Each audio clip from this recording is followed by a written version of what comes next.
Hello, good evening, welcome to Rangers Radio. Join myself, Fox, here on the show tonight. It's Bridgeman and Billy. How are we doing, gentlemen? Evening, Ox. Evening, Bridgeman.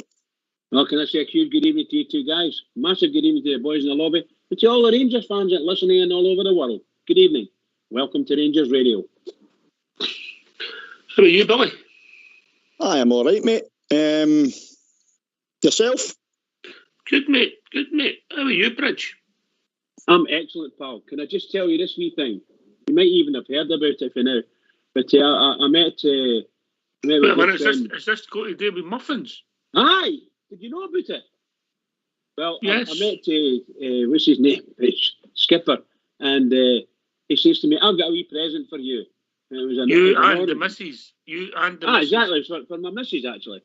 And celebrate the Rangers. It was for the celebration of Rangers, right? So it was 4 muffins. I was delighted. And what do you call them? Butterbean came along. We got chatting away. So we got up the game to start, and I'm sitting there with the muffins. This wee boy came along, and he says, "Hey, mister, are you going to have them?" So what happened next? I burst him right in the face. And he ran away greeting. I'm only kidding on. I told him, no, you're not getting it.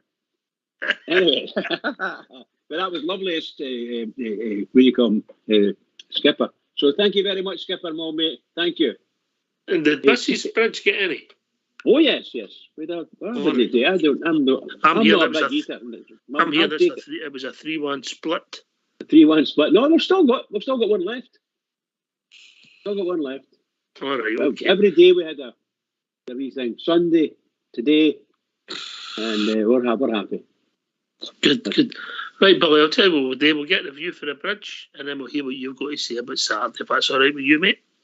Aye, mate, on you go. Let's hear for you, Bridge boy. Let's hear the view from the Bridge.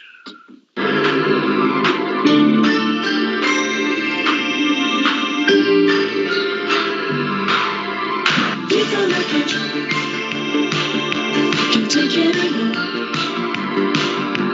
View from the Bridge. Can't take it anymore.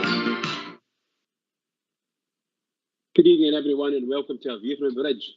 Rangers versus Aberdeen at Ibrox on Saturday, 5th of March, 2022. SPFL League game.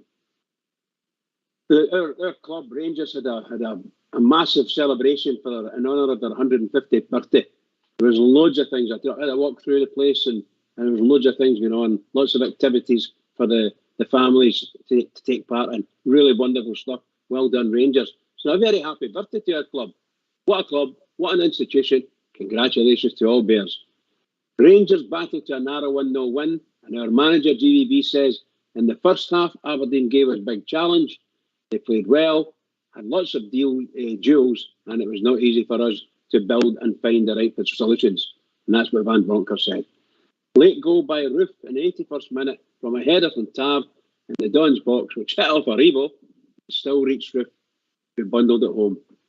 We are now unbeaten in 9 league games. Well done, Rangers. We needed that victory. 3 points, no goals conceded, no players injured. The game. Rangers had started a bit slowly and allowed Aberdeen a wee bit more possession we should have given them, but soon got hold of the ball and played some good football. Unfortunately, it didn't last long. For the time-wasting tactics to start, first goal for Aberdeen took anywhere between 30 seconds, 45 seconds to get the ball back into play. Just shocking. There were plenty of time-wasting incidents, but cheating beating allowed it all to go on most of the game. On 2 minutes, a nice pass from Glenn Kamara finds Morelos, who gets in a lovely shot, a left-footed shot, and it just squeezes past the post. Very hard luck there. Very close. Hard lines, Rangers. Hard line. Good shot, Alfie. Great play by Kamara. Must admit, we are not playing on top of our game, but Aberdeen are just dreadful. Loads of shot pulling, blocking, snide tackles on the Rangers players went unpunished by the referee, and loads more too. Unfortunately, this behaviour went on for most of the game. Half-time, Rangers 0, Aberdeen 0. So I couldn't even read that. Second half begins. Our manager didn't make any half-time substitutions at all, which I think most of the crowd were looking for, you know. Rangers got their foot on the ball, bossed the game, although I thought Aberdeen were again just shocking. They looked like St Mirren Mark II. That's what they looked like. Rangers pressed and pressed, but our shots were blocked by diving bodies from a 1-5-5 formation team. There you go. On 81 minutes, Rangers had some great possession down the left. Kent got on the ball, cut inside, ran right across the penalty area, pushed a lovely ball out to Tav, excuse me, who crossed to the far post, and the ball went out to Bassey, who found Kamara, who then made his way into the box, got a nice cross onto back over across to Tav, who heads the ball to the back post. The ball hits off Aribo and reaches Roof, who bundled home. 1-0 to the famous. Well played Rangers. Good goal, Roof. Serious relief all round Ibrox. Everybody so relieved, so happy. Rangers played the game out to the end. Full-time Rangers 1, Aberdeen 0. A really good, well-earned victory for the famous. Clean sheet, 3 points. That'll do for me. Player by player. McGregor 7, Tav 7, Goldson 7, Balogun 7, Bassey 7, Jack 7, Arfield 7, Kamara 8, Revo 7, Morelos 7, Kent 7. Man of the match, Kamara. Stats, possession 64 Rangers, 36 Aberdeen. Total shots 20, 2 for Rangers, 2 for Aberdeen. Shots on target 2 for Rangers, 0 for Aberdeen. Corners 11 for Rangers, 2 for Aberdeen. Fouls 12 for Rangers, 16 for Aberdeen. Now that could have been 26 or 36 fouls, and there could have been 2 red cards in that game yesterday and Saturday. Shocking. Anyway, this is the end of A View from a Bridge. View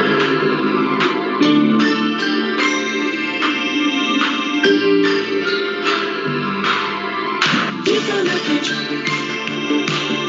Can't take anymore. View from a bridge. Can't take anymore. Gio, a terrific victory in the end. How do you look back on today's win? Well, of course, an important win. I think the first half was a hard first half. They were giving us a big challenge, which we always know against Aberdeen. I think second half we were much better. You know, we played with much higher tempo, play forward if we could. You know, I think that was the big difference with the first half, and created chances to win the game. Didn't get any big chance against us, which is also really good, of course, defensively. But in the end, I was really happy with the 1-0 because it gives us 3 points again.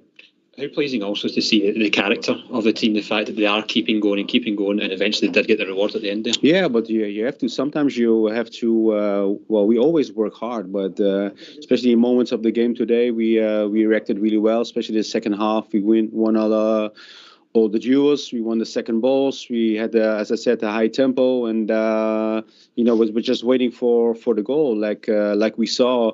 In many games before this one, and now we scored a very important goal. So very happy with the win today. And how happy too are you with the changes that you made in the second half and the impact that they had on the game today? Yeah, well, I think we needed the changes, and I think the impact was really well. You know, they brought energy, character, stamina into the team, and that was what we needed at that moment. So really happy with the subs we put in. How now do you rest, I guess, and then prepare for another huge night on Thursday? Yeah, it's been a very busy weeks. Cost a lot of energy. We saw that, so we have time now to get a bit of a rest 2 days, and then we're gonna prepare for Red Star. So really delighted we won, and have a good rest, and then start up again on Tuesday.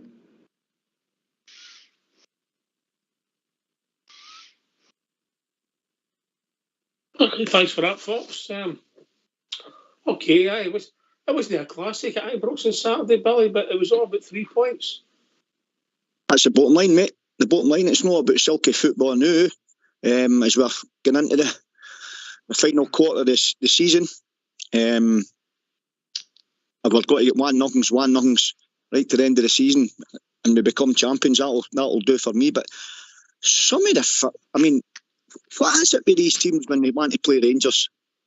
But why do they not want? I mean, the name of the game's football. These teams just come and they sit and I heard the gaffer saying there about the tempo.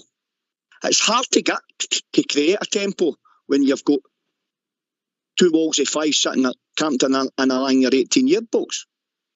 You know what I mean? It's just total anti-football.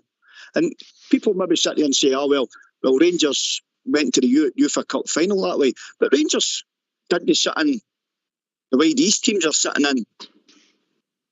in league games week in, week out. And obviously, we've got to find a way to break these teams down, mate. Here's a trivial question for you, and you can come in with this, but it's not if you like. How many points did Aberdeen win on Saturday? Yeah, let me think. It's a difficult one. Are you meaning did they get points for the diving? No, how many points did they win in the league race? Oh, in the game. Okay, none. 0. Really? 0. So they've done all that. Yeah. How many points did they win? No, 0. No. So what did that achieve them? Nothing. 0. Exactly. 0. So, I mean, I can't understand, guys, for the life of me, how supporters of these football clubs can go and pay money to watch that. It's total anti-football. Total anti-football. And that your man Goodwin, he played the same way for St Mirren. It's as if he's jumped out the frying pan into the fire. They're going for St Mirren into Aberdeen because he's playing the same style of football. Is it getting them results? Never, as you correctly said there, it never got my result on Saturday. And I think St Mirren's sitting higher than them in the league. I mean, Ross County came in with a go at us. There's only 2 teams below them. Bridgeman, get back to your team. I thought there was some decent performances, particularly in the second half. Kamara pushed and prod, made the goal. But I think my best player of the piece again, I might have to maybe just between Kamara and Bassey, if I'm being honest, Bridge. Yeah, 100% agree with you. I think Bassey's now putting in 3 or 4 storming games for the Rangers in multiple positions, and it can do nothing but take your hat off to him, doff your cap, because he was really, really good. Very exciting player when he's on that run, and he went. It was him that managed to get through and get the ball and push it back to his buddy Kamara, who managed a lovely run into the box, and there you go. We get the goal, and well done, Roof, by the way, because we've tried, we huffed and puffed and everything. We just couldn't get the ball past that extra men that they've got. I think you're right. Bassey had a smashing game. I do think Kamara has played really, really well since he came back from whatever injury or dropping phase. But the last couple of games he's played very well. Yesterday it was outstanding for me. Well, he scored the goal and made the goal, wasn't he? Yeah. Mm-hmm. Really good. I mean, seriously. But Bassey, wow, you can't do nothing but praise him. Your thoughts, Billy? Listen, I'm going to echo every single one of them. I thought Glenn Kamara was different class. I mean, the way he done that wee step over shimming edge of the box, which was brilliant, and he done it in the right areas. Because when you do the wee moves, the wee tricks inside that, the rear got to back half you, or they're pulling you down. And it turned 3 or 4 players. We put them out again with one wee turn, and it was a lovely wee dink to the back post for Tav to. We got a wee bit lucky for the goal, but sometimes you've got to get luck in these situations when these teams are playing like that. Big Bassey, different class again. I actually think that the big man, see when we play him at centre half, right? I don't know if you agree or no, but I think it nullifies him, because see when he wants to make a runs, right? All he's doing is going into going up a close type thing. But see when he's out on the left, he's got pace to burn. And he's got all that space in front of him to run in behind. But it's still a brilliant option today. I'm playing there in centre half or playing at left back, Mm-hmm. I'm enjoying him. There'll be a lot of players playing in the season if he carries on the way he is. But But with Huff and Puff Bridge, the first half wasn't a good watch, but then again, when it takes somebody about 6 minutes to tie their shoelaces up at a goal kick, the ball's never in play, mate, is it? Just disgraceful. Just utterly disgraceful. And that clown beating, I'm telling you now, that's a disgraceful referee. Disgraceful. You know, just slowing the game down. Time wasting for the first minute. The game. He kills the game for Rangers. And consistently kills the game for Rangers. Sorry, Loxie, I didn't mean to interrupt you. No, it's all right, mate. No, but you're right. The point you made is they slow the game down. And it's hard to get momentum, Billy. Yeah? That's right, mate. And it all becomes patchy and it all becomes lethargic and it's stop, start. There's no fluency to the game. You can't get any momentum going. You know what I mean? You can't. You maybe there. We're at our strongest when we're zipping the ball about. We all know that. But when teams play like that against you, I mean, it's super frustrating. You know what I mean? I'm sitting going, come on, and we go to the break of the ball. And as I said, first play to Big Roof because he goes to in there at the back post and just got enough on it. Super Ali made a living out of the goals, didn't he? But listen, it doesn't matter if he's putting one in the top corner for the halfway line or it's coming off his hip 2 inches out the Orkun. You know what I mean? A goal's a goal.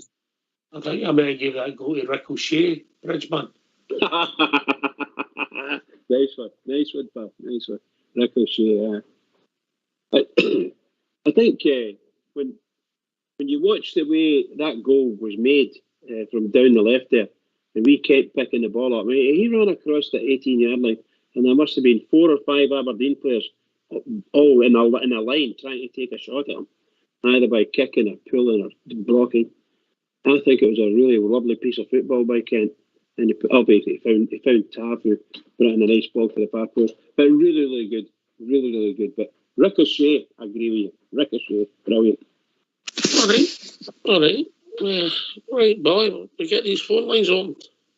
Aye, why no, buddy? Why no? Aye. Let's hear from you. Why don't you give us a call on 0141 356 1972. It's your show. It's your platform. Let's hear from you.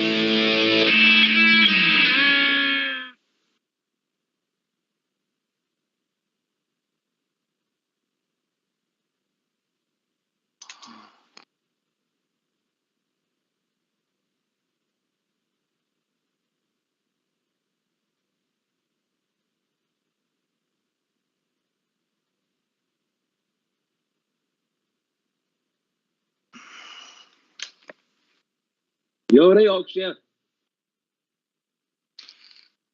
I'm taking a Bridgeman there. Make Okay, buddy, that's all right. We'll find him on the beaches. It's golden. 150th anniversary bridge, fantastic milestone for the club. Celebrated all around the world by everybody's part of the Rangers family. Unfortunately, they didn't get where they found the Farrell strip because of that wee admin error. So Rangers always look better in blue. Most assuredly, yeah. But what was the admin error? I don't believe we'd registered the strip. I'm sure I read on Rangers TV yesterday that the story going around that they hadn't registered it is wrong. It may not be. You just don't know, do you? No. But anyway, we played in blue. Who cares? We won the game. People celebrated. I think the Union Bears deserve a big pat in the back for the display. Must have took hours and hours to put that together. Really? The guys are that young team are different class. So they are. Fair play to every single one of them. I mean, they go way and beyond the Call of Duty, don't they? And they raise all that money themselves. You know what I mean? What fantastic display. It was actually beautiful to see it. I says, I think was it Ray Wilkins that said it. Says that's a proper Rangers are a proper football club, and that's what we're all about. And for a man like that to say that years ago, God rest him. That's what we're all about. It was fantastic, an absolute pleasure to see. So it was beautiful. The boys deserve a huge pat in the back for that bridge. Huge pat in the back. Absolutely. No, it was tremendous to. I put the Cagoule on, no Cagoule, What do they call that again, for God's sake? Poncho. Poncho, that's the one. They put a poncho on and I'm standing there like a loony. Clapping. It's fantastic. Fantastic. Was that Great show. did you by have the a way. medium? Did you have a medium poncho? No, that'd have been far too much. I was a double XL, I think I am at the moment. And going up. Those muffins are going to come to my restaurant. Maybe we got the midday sizes. Last time we had a poncho and we in Vietnam at the time. You were in Vietnam, did you say? No, I'm saying the last time you had a poncho on. Were you in Vietnam, I'm saying?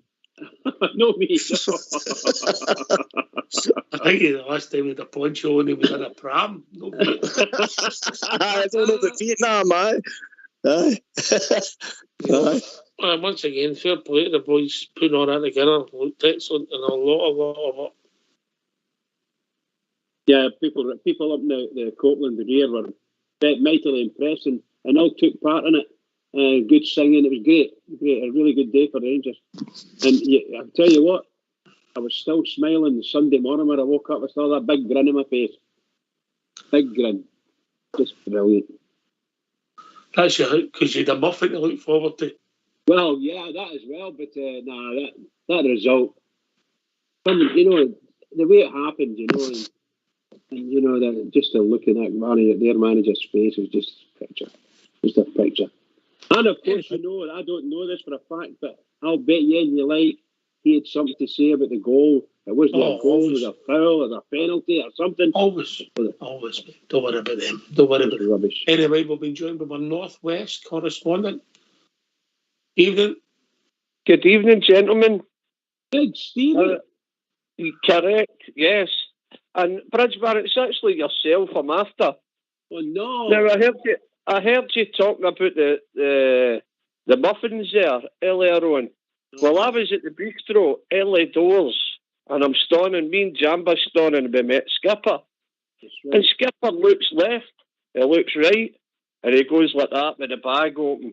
Look down there, Stevie, and I looked down, and there was 6 lovely muffins in a lovely wee display unit. And I went, geez, one of them. They went, no, I can't, they're for the bridge. And Jamba's like, come on, you need to leave it for the legend. You need to leave them for the legend, the bridge, man. They're the bridges, you can't get them. And I was like, Skipper, come on, it's Rangers' birthday, man. He's one of them, man. Come on. He's like, no, I'm keeping them. So there you go. That wee boy wasn't the only one after them. I was after them. And if it wasn't for Skipper, I was going to take a bit out every single one of them for badness. I had just missed you by about 2 or 3 minutes. When I arrived at the bistro out there, Skipper says to me, "You just missed Big Stevie. I think the smell of the pies was too much for him." I managed to get a couple. They weren't bad, actually. They're the worst pies of Scottish football, the ones at Ibrox. But anyway, no, brilliant. Can I just reiterate what you're saying about the UB there, Ox? The Union Bears deserve a big round of applause, by the way. They were absolutely brilliant. They must have put hundreds and hundreds of man hours, and it must have cost the boys a few quid. And to earn that money, didn't just jump into their pockets. They've done a lot of stuff, selling all their gear and that, But 10 out of 10 to the UB, it was absolutely fantastic. See, when I seen the banners going up the stands and it was absolutely brilliant, man. Absolutely top draw. Well, anyway, I just thought I'd give a wee quick phone to let you know these muffins nearly get tanned before they even get into the stadium. That was the first shocker. You're a shocker, boy. A shocker. Well, you know what like the drum boys are with their grub. But anyway, I'm going to love yous and leave yous. I just thought I'd let you know that they were nearly tanned. Okay, Oxter? Yes, mate. You take it easy and see what you can acquire tomorrow, yeah? I'll see what I can do, okay? All right. Good night. Good night, Stevie. Over now. Cheers, Steve. Good night, lads. Good night. I've got to be honest with you, Billy. See, that Skipper is a bit of a creep, isn't he? Oh. Limited edition muffins. Tell you one thing. There you go. I'll tell you what, you'll not get muffins like that. Halfway. Definitely not get it. Tell you what, I'll tell you what, I would check your date on him. It's means like I heard him since the centenary. A good shout, by the way, a good shout. I'm sure he wouldn't do that to us. I better go and look at him now. He'll be in brilliant. date. Yeah. I'll skipper. Some man.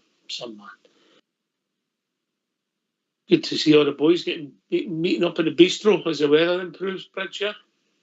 Oh, be nice. Oh, I wish I just missed him, but excuse me, Butterbean came along and he was a surprise. Nice boy, that. He's an absolute gentleman. I don't know what he does hanging about with all yous. A terrible thing to say. I think we've been joined by Stevie from Oslo. How are we doing, Stevie? Hello, guys. How you doing? Good, Hiya, mate. Paul. How's yourself? I won't lie. My signal's not good tonight, so I don't know what we're talking about. We're just talking about the game on Saturday, mate. Just give their thoughts on the game and the display. Right. I phoned to put across one thing for the expats across Europe. I've got a wee fan club going here. I'm like, watch the Rangers. And I've got a wee supporters club going on, and they watch the European games. I'm like, wow, what a team. Borussia Dortmund blew their minds. So the same friends watched the game against Aberdeen, and they're like, is this the same team? Like, it puts you to sleep. It's St Johnstone. They watched that. And I don't think it's our fault. I think we're not allowed to play in Scotland. It's a different style. We're a European team. Let's be honest, St Johnstone, Aberdeen, one of the good watches, and you come, Billy. Listen, the guys, the caller there's just hit the nail on the head. I mean, let's look at it back. We played Dundee United up there. Their parts like a quagmire. Right, now that's... The ball boys are no doing this, they're no doing that. You know what I mean? There's one boy in the park, there's two boys in the park, and it's just to stop Rangers playing football. But obviously, you can hear the argument, you can say, well, it's the same for both teams. Of course it is. But if you've got one team that can play football and other teams don't want to play football, then that's where the problem is. And then you've got the same type of surface up at St Johnstone. And then when they come to a good surface, like Ibrox, and they're putting on that kind of performance. I mean, that makes no sense, eh? And that's what they're all doing. You can understand teams coming and saying, well, we're only here for ourselves because we want to get as much out of the game as we possibly can. But sometimes you only get into something as much as you put into it. You know what I mean? And that's terrible. It's absolutely terrible. And they need to have a look at themselves, all these other mobs, to say to themselves, well, listen, is this what we want to do? You know what I mean? How is that going to make Scottish football, right, as a spectacle? How's it going to make it better? How's it going to improve it when people are watching that? You know what I mean? It's just mind-blowing. So it is. It's mind-blowing. Can I come in before I go? Yes. I would just like to say, we're stuck in a rut with Scottish football. We're stuck in a rut. 9 in a row, 10 in a row. Who gives a toss? Excuse my French. Let's get back to the European stage. Like, let's get to Europa Cup finals. Let's get to the semi-finals in the Champions League. Let's make some money. At the end of the day, we're always squabbling over Scottish football. Who cares if Belarusian football, even Dutch football? Who gives a toss? It's all about Europe. And I love you to bits, and I'm going to leave you there. But from an expat over here in Europe, everybody talks about the Dortmund game. Braga, that was a good one as well. Everybody talks about the Glasgow Rangers. But I make them watch a game of Scottish football against St Johnstone, Aberdeen. It's worse than Norwegian football. I'll leave it at that. Glasgow Giants, European Kings, that's us. Love you guys. Have a good one. Cheers, Stevie. Cheers, Stevie. I get his point. I get his point. I said it before on here and I'll say it again, Bridge, Scottish football is hating itself to death, mate. Oh, most even worse now. And the tension's going to rise in Scottish football over between now until the end of the season in this two-team run-up. You know, and we know what the relief was on Saturday after that game. You come out with Ibrox and everybody just breathed the biggest sigh of relief, big smiles on their face. And that was a 1-0 win against the 10th in the league team. 1-0 win at Ibrox. That shows you how difficult it was to even get near their goal. And we just spoke about, you have a shot for 20 yards, invariably the ball's got to pass about 6 people before it will get near the goal. Their goalkeeper hardly touched the ball. I'm not being funny, hardly touched it. It was just dreadful. And that's the style of play that we've now become used to from virtually every team that comes to Ibrox. They come, they think they've got a wee chance, they'll kill the ball, and they kill the ball, and they kill the ball, and all of a sudden they hit a nice ball up the park, and we strand ourselves, or something stupid that gives them a wee chance, and they end a free kick or a corner, and that we panic at that. You know, we just seem to panic. It's just crazy. I mean, it's just, oh my God. And you think to yourself, for God's sake, push a ball through or shoot, you know, put the ball in the net. But that's how infuriating the whole thing is. And every team. You look at the number of teams, we spoke about it last week, Oxford, you know yourself, we're talking about Dundee United, you get a draw with them. What was that about? Rubbish. Just rubbish. Motherwell, what? This goes on and on and on, the list goes on. It's all down to our bad play, basically, yeah. We've got to be better, we've got to improve, we've got to go on the run, we've got to win all the games, but I think the point that Stevie and Billy's backing them up with here is Scottish football, surely, I don't know, I just don't know where it gets them. If you look between, I think it's the 4th place team and the 10th place team, there's nothing in between them. They're all well matched, you know, but that's because I don't know whether no ambition. That's the words I would use, Billy. No ambition. Of course I've no, mate. Of course I've no. Do you know what is frustrating is sometimes we get dragged down to that level. That's what frustrates me, because we know we can play football. We know we can zip the ball about.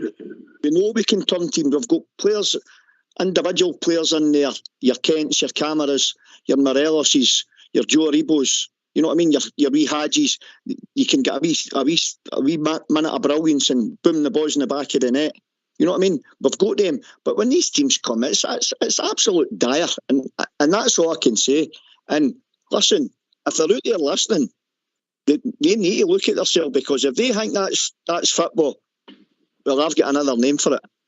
Can I ask you two guys a question? What would you, if you had a survey, let's say, if you had a survey and you put a survey out to all the teams in Scottish football, all the teams in the Premier League, Premiership, whatever they call it, asking them, are you quite happy with your football week to week? Quite happy the way you're playing football? Do you think they would answer honestly? Some of the teams would be quite happy because they're third to bottom, above that line. You know, maybe your Ross Counties and all that are pulled away, and the teams, as long as they finish third bottom, that's the ambition for the season, Bridge. Just stay in the league. Aye. Anyway, I'm glad you mentioned some of the players there. And there has been times, and I hope you don't fall off your seat when I say this, I think we have missed Hadji at times when he's been injured, Bridge. Oh, wait a wee minute to put that wee pound note in the box there for you saying that. Well done, Oxford. Well done. You know, you're right. Because look, everybody knows he wasn't necessarily set up for Scottish football. That's for sure. But my goodness gracious, sometimes he turned it on. But particularly in the European ties, some of the times he turned it up. He turned up, and my God, did he turn up for us? It was really great to watch. And what I will say is, on another flip side of that coin, on Saturday I thought, that's only my opinion, Billy, I thought Ryan Kent and Joe Aribo once again looked quite leggy. hopefully they'll get a few days now to recharge their batteries. Well, that's the way it mucking in it. That's the way, buddy.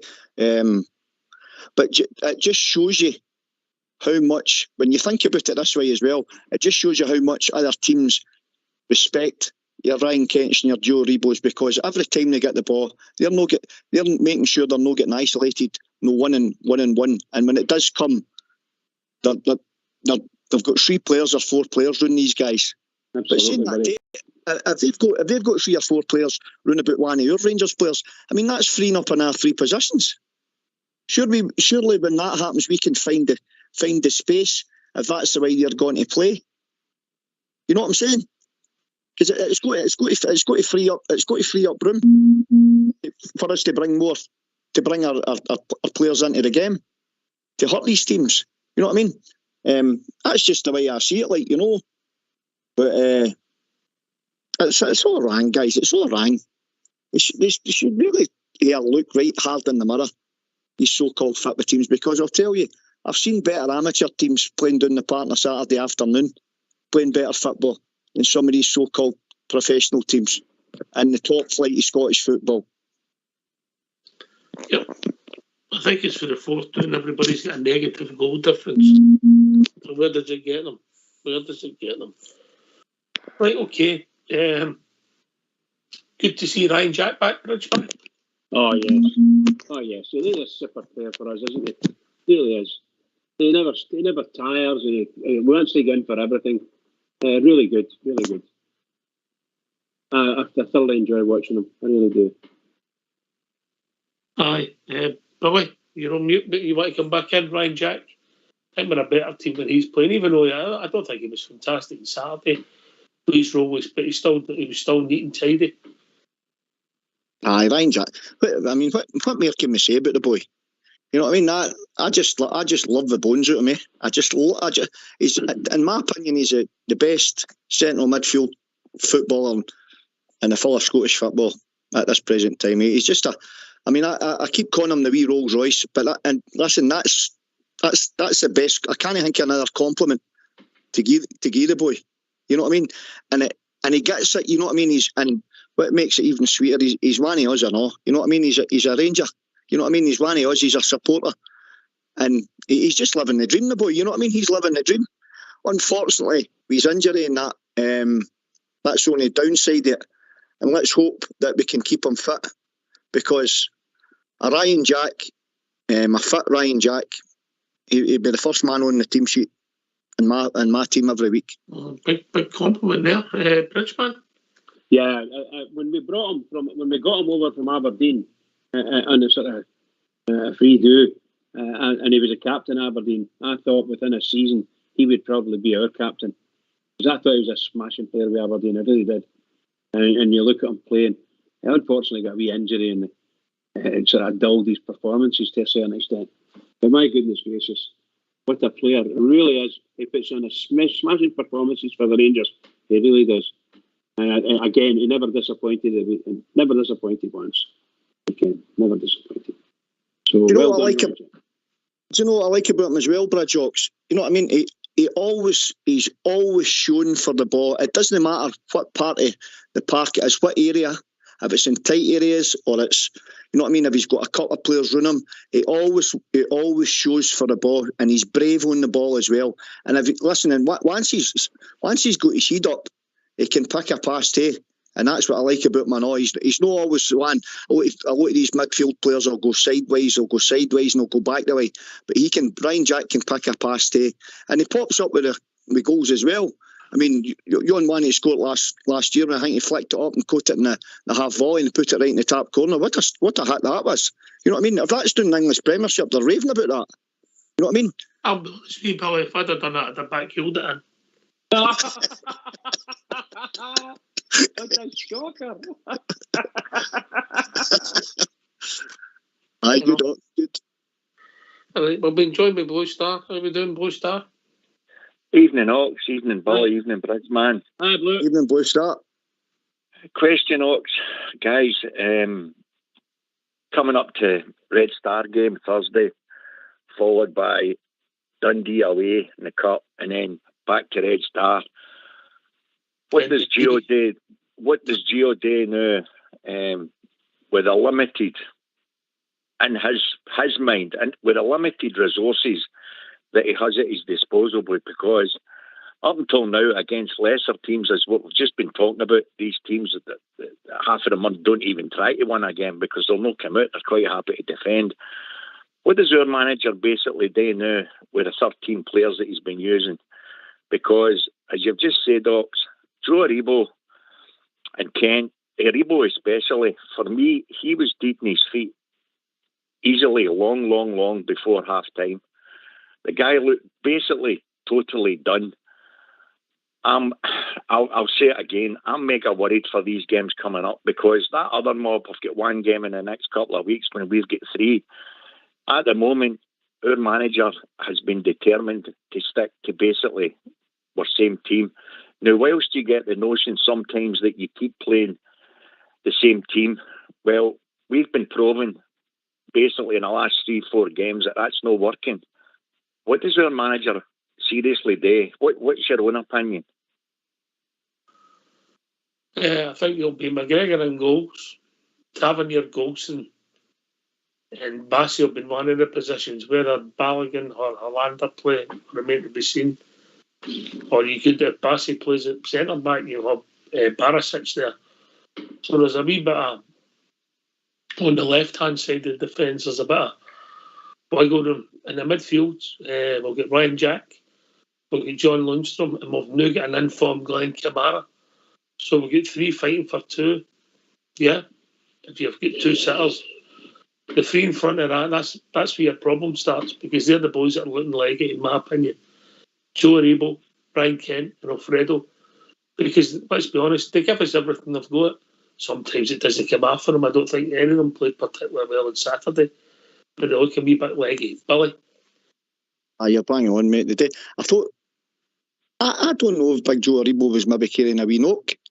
Because when he came back for that African Nations tournament, he did look really, really flat. I thought he had a no bad game on Saturday.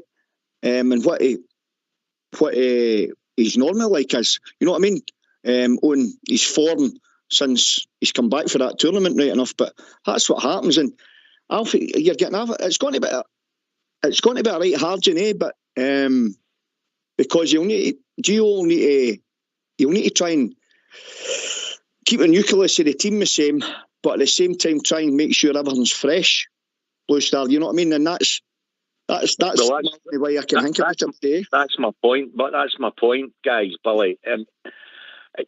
We can all see it. It's glaringly obvious. Everybody can see it. He has to keep a freshness, but my point being, he hasn't done it up until now. That's what worries me. The players that we would automatically probably bring on and give them starts, or even bring them on as subs, Gio has not been doing that at all. And my worry is, you're coming into Thursday, okay, Oxy's right, we've got a couple of days breathing space in between, but have they really? Because he'll be training them hard, because they're playing a totally different style of football against a better and flatter team. 2 days after. Yeah, well, there you go. So the training's got to be limited then. You're playing against a better calibre of team than what we're used to, so therefore the levels have to go up. Then you come back, a couple of days later, you're against a Dundee side, away from him playing in the cup. We know what these teams do against us. They try their guts out, and rightly so. That's the name of football. Then you've got away to Red Star again. My problem being, Ox, the squad that we're supposed to have, this is mega bugging me. I'm not saying that all the players that he's got at his disposal, he obviously fancies them on, he thinks they're all a certain calibre. We know they're not. But surely, to goodness, he's got to be able to freshen it up. And I agree with what you're saying. You're talking about a couple of players at left back, etc., etc. As you've just said, up front, Ox, we shouldn't be in that position, surely. We really shouldn't. I think if you look at it, we've got another 3 centre forwards potentially on my books who can play. Some of them have played wide in the past. Sakala, Roos played wide there, even though I don't like him out there. But him as a centre forward, the managers doesn't fancy him.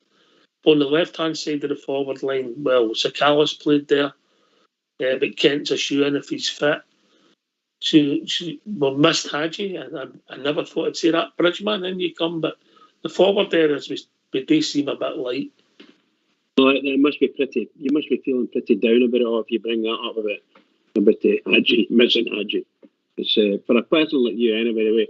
The way people know your reputation, and all of a sudden you're missing Hadji. Can't believe it. However, you're right. I think Hadji has his moments, as everybody does in football, but and I think he's obviously a quality player. When we're speaking about coming up against, as Blue Star says, you're coming up against non-European teams. That's where we, shall we say, struggle a wee bit, because it's the way they set themselves up. And we just watched them on Saturday, and we watched it against Motherwell. It was just embarrassing. We somehow or other didn't raise our game one single bit against Motherwell, in my opinion. So we played well in the first half, and that was enough for it, and they just totally switched off. In the second half, we were just murder.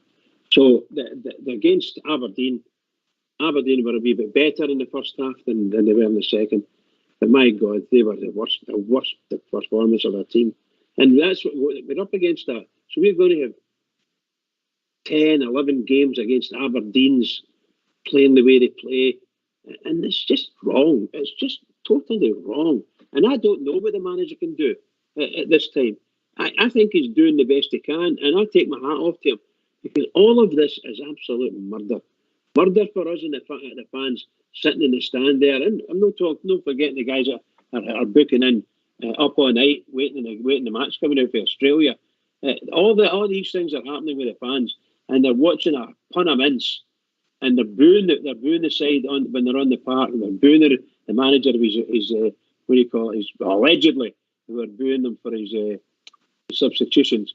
I don't know whether it was the referee that was getting booed, to be honest. But really and truly, it's just desperate for Rangers. Desperately bad, may I say. And I'm waiting on somebody helping us out. And the only people who can help us out is that SPFL turn around and say, let's change the rules a wee bit within the overall rules, but this is wrong. Yes. Up until now, Ox, even under you've lost me. On you go, boys. Up until now, even under our last manager, at certain points of the season, you always had the press or even Marine fans saying, listen, we've got enough players here that we could really start with two teams. We could have one for Europe and one for the SPL. My honest opinion is now, and I've said to you now for weeks, I have, I'm looking at it now, and truthfully, I genuinely feel, I don't even believe I'm saying this, I genuinely feel sorry for half our team, simply because I'm looking at it. I'm looking at the number of games, and we all know they're picking up knocks every single week. But our manager's at the stage now, and I'm not blaming him, because I'm genuinely looking at it now and thinking, what exactly does he say? What exactly does he do? Because you're looking at the rest of the players on the fringes. Ox, let's be truthful here. Do any of us have enough faith that you could go like that even after Thursday's game, and you're away in the cup, and you say, you're looking at the rest of them, you're saying, could you actually drop off our team and put these guys in to play away at Dundee? On present form, the answer's not, Ox, because even the so-called top 13 that he's playing, we're not seeing the producing. That's my worry. And we're right in the middle of it now, that we know that if we win 8 games, certainly in the SPL, we know we're champions. Ox, truthfully, I'm asking you a direct question. Do you think, can you see that we're good enough at this present moment in time to go and win the 8 games? I'm being truthful with you. I don't. And I know that the Bridges got a point there when he's talking about the rest of the way that certain teams are playing. But that's up to us to break them down. The be-all and end-all is we're supposed to have better players than the rest and be a better team. We're not producing it, Ox, and it's little wonder. Again, I'll say it again, Aribo was dating his feet. No ifs, buts, maybes. Second half, the guy was done. Alfie's even been...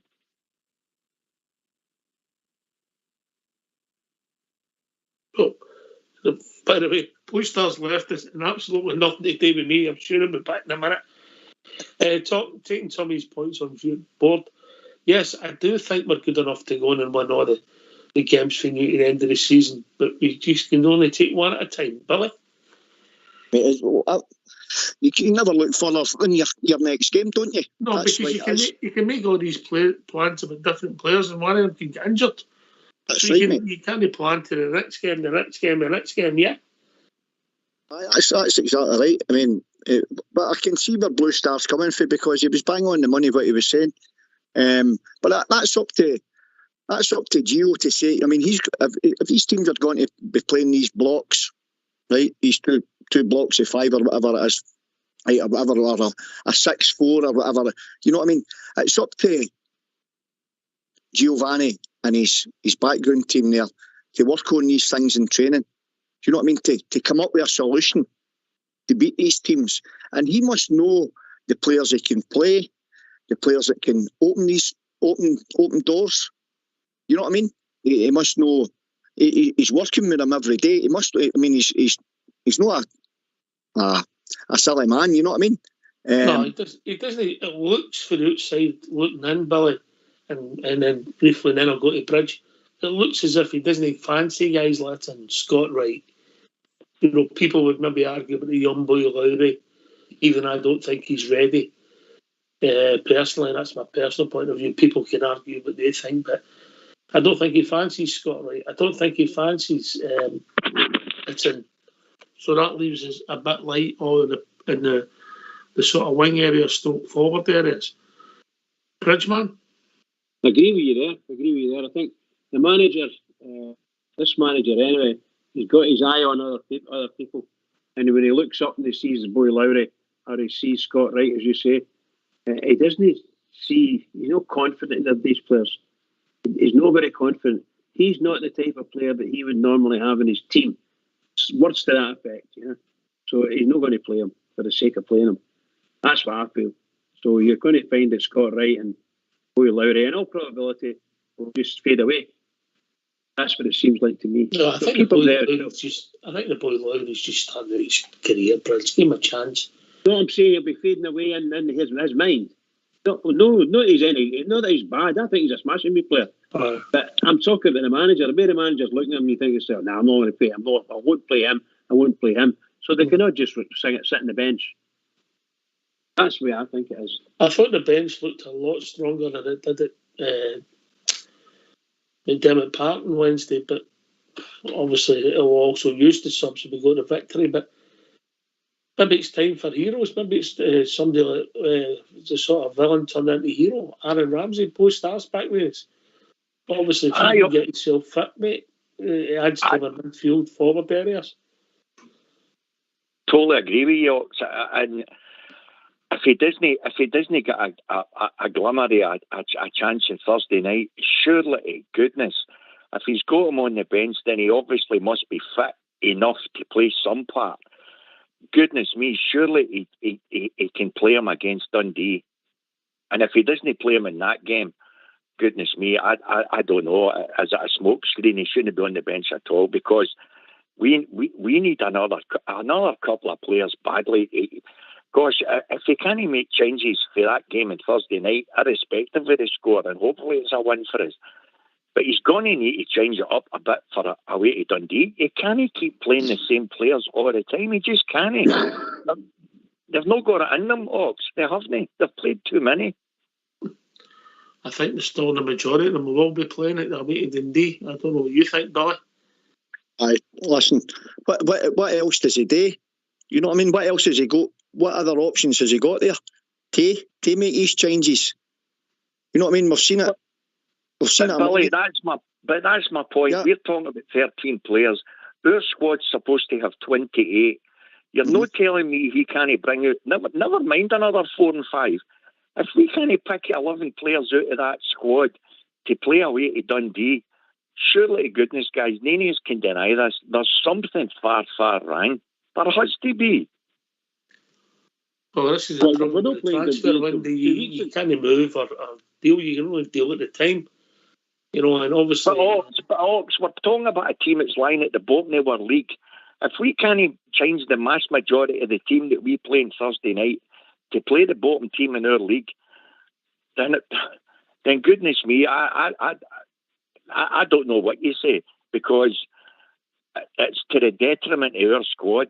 That's not a squad at all if we can't put out more than half a team to play against the bottom team in our league. Come on. We just played the team that were 10th in our league on Saturday, and we didn't do greatly. We won, but we didn't do greatly. You know, it's so. Reg, that's my point. That's my point. Yeah, and we're playing the game. We're all agreeing with you, but that's not to say that the players that are in our squad aren't any good. Some of these guys are absolutely brilliant players, but unfortunately, when we're playing against some of these teams, they mash it up to such an extent that and they're allowed to get away with it. Cheating, beating, sat and watched, or stood and watched, whatever he did. He was standing there and he ran in and cut all the passes off for Alfredo Morelos. And you saw it yourself. So all of a sudden the ball, oh, wait a minute, I better do something here. Give me the ball. Give it to Rangers, let them take a free kick or whatever you're going to do with it. But give me the ball and he'll walk. There's a minute gone. Just terrible stuff. These are the type of things that are just shocking against players. Any other time in any other team, 9 times out of 10, you know yourself, if a new manager comes in, yes, he's got his new ideas, he's got his new training regimes, etc., etc. He brings in his own backroom staff, and we've done that. But normally there's one or two you think, oh well, they weren't playing great under the previous regime, and somebody else steps up. To be fair to Gio, that's just not happened for the poor guy. And he's obviously looked at these guys in training and everything else, because we keep getting told, well, he's the one that sees them in training. Our squad can't be showing much at all to the guy, because he's determined. He's just not changing it. That's my point. If that's the case, then boy, oh boy, we're going to need some shake-up at the end of the season. Seriously. Because you can't. He's been sticking with 30. You might as well say it's not even been 15 or 16 players. It's been basically 13. He's changed a left back and he's changed a centre half. And we know we've had injuries. I get that. But for what we've got left, we're basically running these guys to the well. They're going to the well, as you keep saying, far, far too often. It's not the defenders in the midfield. Having goals, and they seem to be freaks of nature. So you have to part it. It's the forward line at times. You know, absolutely. You know, but anyway, be interesting to see how it pans out. It's not a time. Yes, that is the time. I think we'll go for a wee tune if that's all right with you, Billy boy. Aye, fire it on, mate. Fire it on. Who's your favourite, Billy? Oh, he's number 1 platoon. We don't have that one, but Fox will play his favourite. Take it away, old school boy.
much time.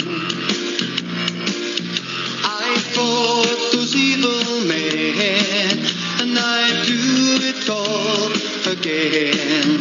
They say the time of time. So build my gallows, build them high,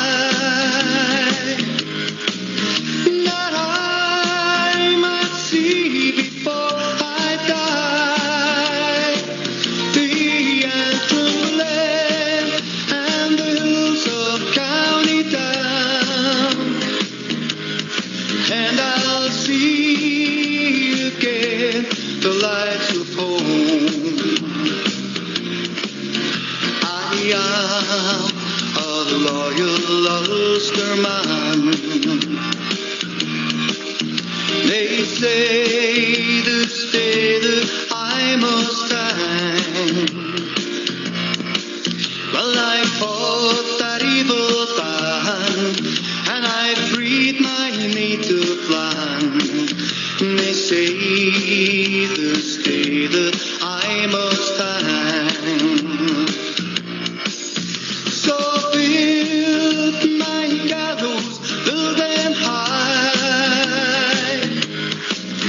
that I might see before I die the antrim land, the hills of County Down, and I'll see again the lights of home. The antrim land, the hills of County Down, and I'll see again the lights of home. Why don't you give us a call on 0141 356 1972. It's your show, it's your platform. Let's hear from you.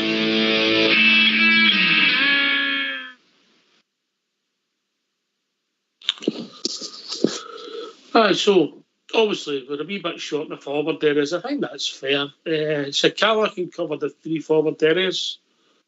Roof can come in and score goals for us. But I think we're maybe just a couple of players short. In the midfield, we've got. It depends when you play Aribo. If you play him up top, he covers two positions, Billy. But if you look at the midfield, Ryan Jack, Lundstrom, Kamara, three quality players competing for two jerseys. So are we that short? I don't know, mate. I don't know. I was just thinking there when the tune was on there, I was just thinking to myself that it's maybe a thing that Giovanni knows what system he's wanting to play right now. If for talking sake, say we've got 28 a squad, right, and he's only using 13, 15 players. Half that squad, right, he obviously doesn't think that they're going to fit into that system, or they're buying his way of playing football. Maybe that's what it is, and maybe that's the reason he keeps asking these players to keep going and keep going and keep going, because he knows he obviously doesn't fancy the other ones to come in and play into their positions. I mean, the back four, 9 times out of 10, will pick itself. The midfield is the same, and even to a certain extent, yeah, up front and all, mate. But it's a weird one, so it is. It's definitely weird. But listen, let's hope we can overcome it. Because listen, if we want to be champions, we'll need to. Except some of our players, some of the Blue Star, Scott Wright, we took a punt on him. He started off okay. Is he going to make it our club? I still wish him all the best. It doesn't look like it at the moment.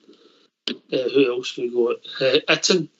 He came in a wee bit different centre forward, scored a couple of goals quite on his career, but since then it's sort of petered out. So you've got all these wages that you've then got to try and move players on, because it's not a bottomless pit, Blue Star. No, definitely not. And that's all the mere reason why, strictly speaking, we've really got to try and win this league for the riches that's at the end of it. Or do you think Giovanni genuinely feels that he can push them on that we can get to the, let's be honest, get to the final or the semi-final Europa. Because if we do, then we've got a chance of getting in that way. Is it feasible to even think that way? I think it is. I think you've got to aim high. We can dream, mate. But I'll tell you now, this tie we're playing on Thursday, mate. I've got us 52, then 48, mate. It's too close to call for me. Yeah, I totally agree. You know, we're more racing set. To be fair, Billy only gave us a 10% chance in the last round, so there you go. Aye, we're good that way, aren't we? So we went for 151 in the bookies to 16s. No, listen, this team, this is a tidy mob you're playing on Thursday, and it's going to be this tie's got to be close. But as I said before, and I'll say it again, and I'll keep saying it until we get knocked out. We never put out the champions. We put out the favourites to win the trophy. So we should fear nobody. Absolutely nobody we should fear. And if anything, it should be an incentive now to go and say, well, let's see, how far do we want to go in this tournament? That's what if it was me sitting in that Rangers dressing room, that's what I'd be saying. And I'd be making it well aware to all the boys round about me. That's what I'd be saying. How far we want to go in this tournament. You know what I mean? But listen, it's got to be two cracking ties again, because I think that team's only conceded, I don't know, is it 15 goals or something like that? All right, they're maybe playing in the Serbian league, it's maybe not as good as other leagues round about the world. But listen, 15 goals or whatever it is 15 goals. You know what I mean? That's good. So these two ties are got to be tight, and let's hope we come out the other side of it and flying colours, as we said, because we've got nothing to fear. Nothing. What would you have done differently on Saturday, Bluster? Well, this is a problem. It started with more or less what I would have started, being honest. I would have started with Sakala up front. As you've said, what other options have we got up front? He could have put Roof in for the start. Obviously, Alfie's number one, so that's what he done. He knew they were going to give us a hard challenge, as they always do.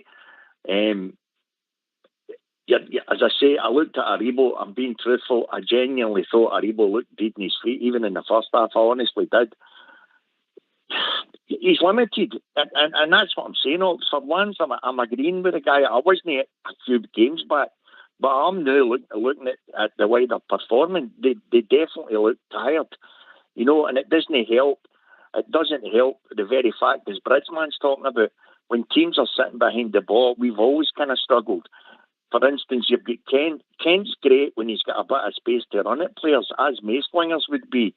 But that's all the more reason why I think we've got a better chance when we're playing European football with that style of playing. I think that's how we've done well under Gerrard, because the way we're set up, we're suited more to the European game, and teams set up differently as they're trying to win the game too. So these spaces we're able to utilise better.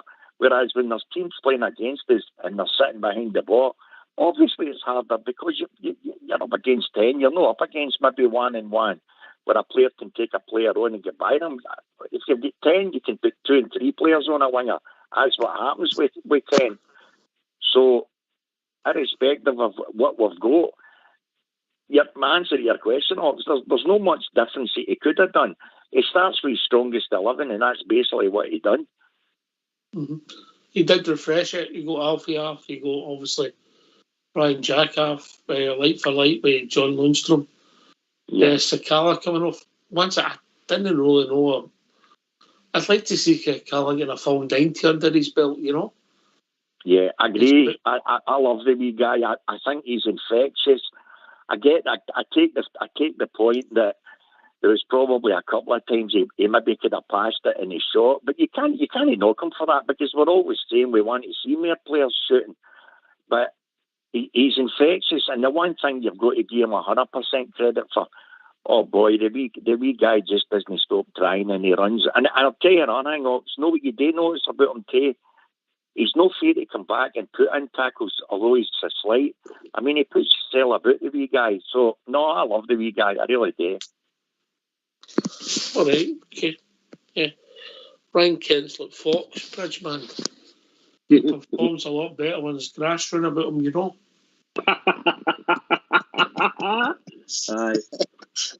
I think Kent's just fantastic player for us. But as I think it was brought up, as Billy brought it up earlier on in the show, you get 3, maybe 4 guys waiting to pounce on him every time. So a lot of the times he actually beats them, sheer pace, or he bedazzles them. But when you're trying to build some, you get us on a corner and you get 4 men against you. It's all right trying to beat 1 or maybe even 2, but when you got 4, a lot of the time you're just going to get bundled off the ball physically, you know, and that's what happens to him. And you look at the times that people try to grab him, it's just shocking. I don't understand why the referees aren't told dead straight. These stop this, you're just going to ruin the game. That ruins the game. It just ruins the game. I can't go on for it too much because it'll just drive everybody nuts. But yeah, that's the way I feel. I think you've got people like Kent, the prizes, Joe Aribo. I wouldn't like to see that guy's legs after a show, a game of football. It must be black and blue all over the place. Dreadful treatment. In an ideal world, we would have Joe Aribo on the bench 1 week. I think there was maybe a change of thought that sometimes Aaron Ramsey could have come in and played that position, but that's not worked out at all. Joe looks to me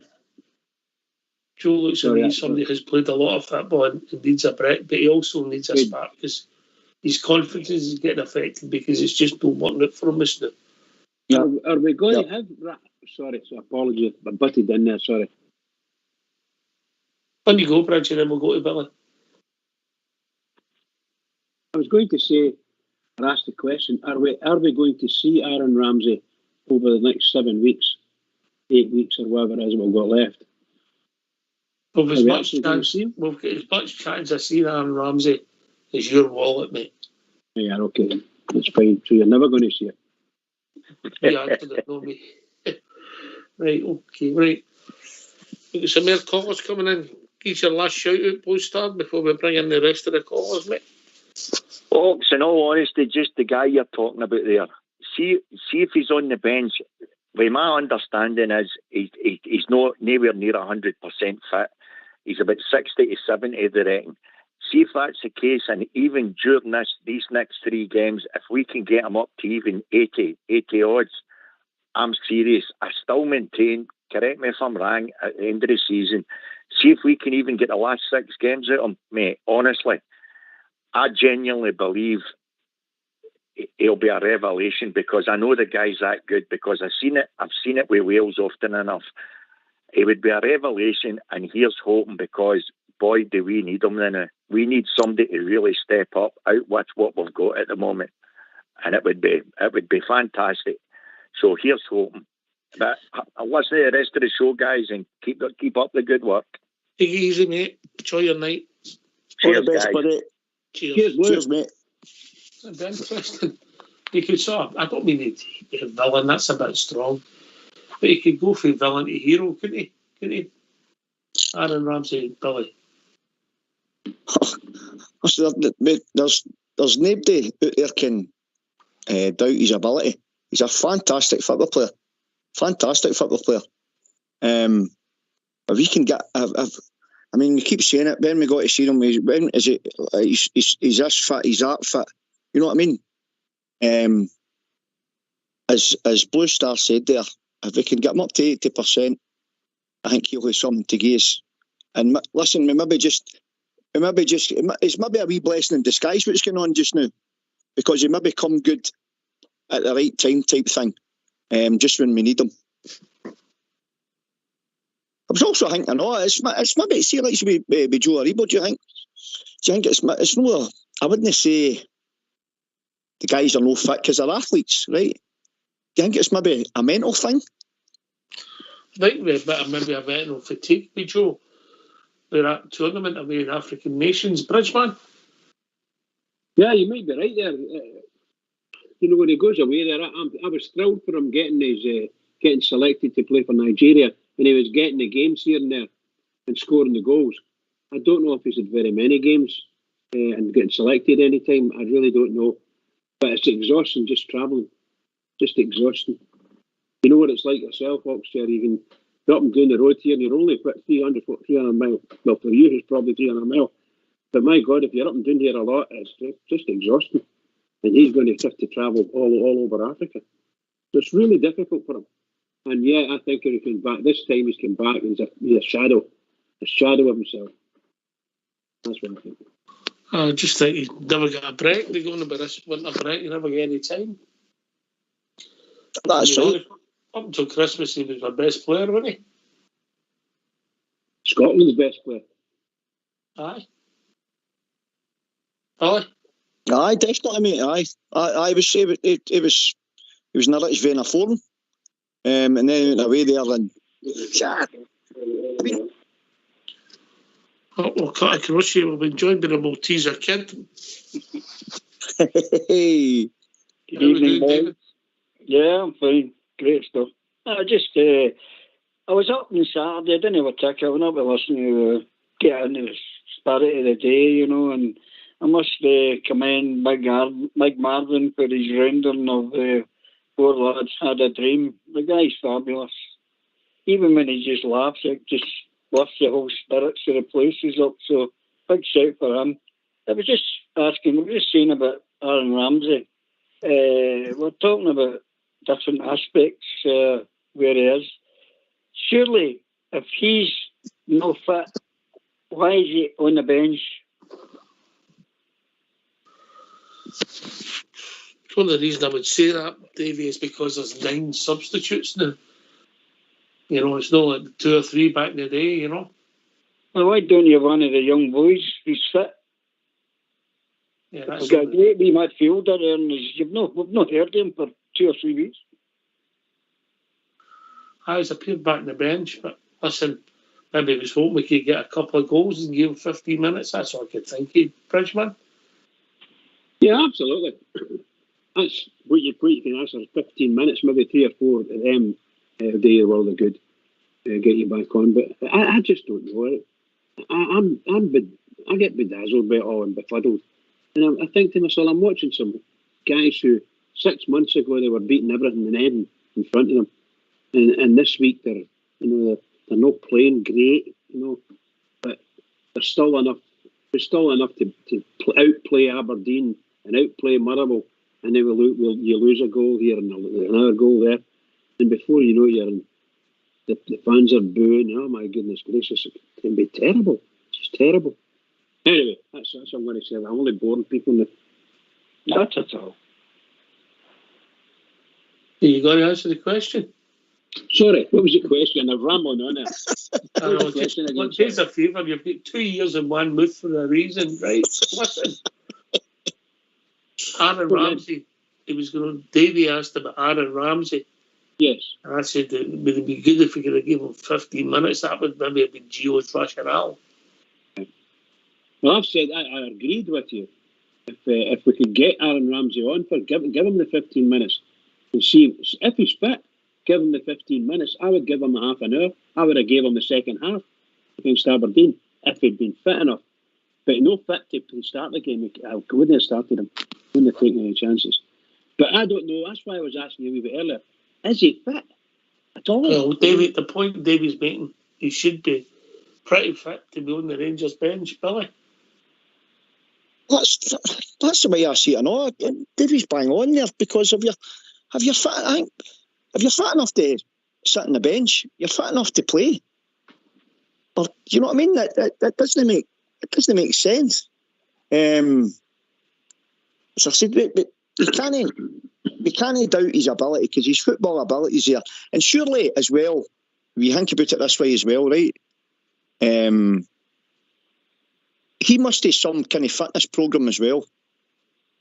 If he wasn't playing with Juventus, right, and then he comes to Rangers, so he's got to be training.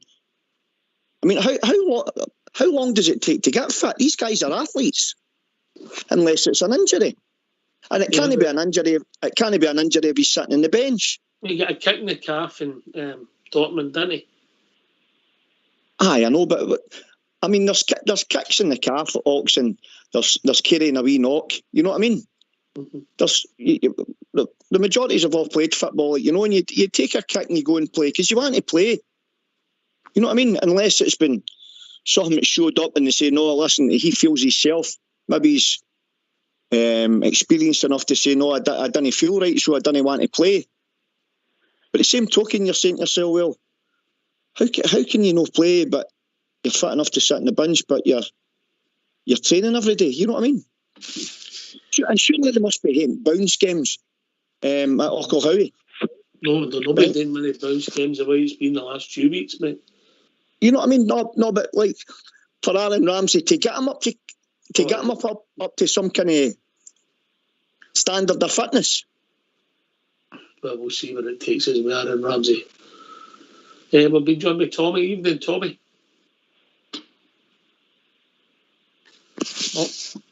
Oh, he was there. He's gone. Davey, I get your point, but I think the 9 substitutes changes sometimes who's on the bench, you know. Well, I mean, I'm just going on the fact that we're running on empty. So if you don't start rotating, you've got to get fresh legs from somewhere. And we've got the young boys there. The other teams, Aberdeen and all them, they'll play their young boys, but we don't. And we've got a guy sitting there that's got a worldwide reputation. I'm not having a go at this guy.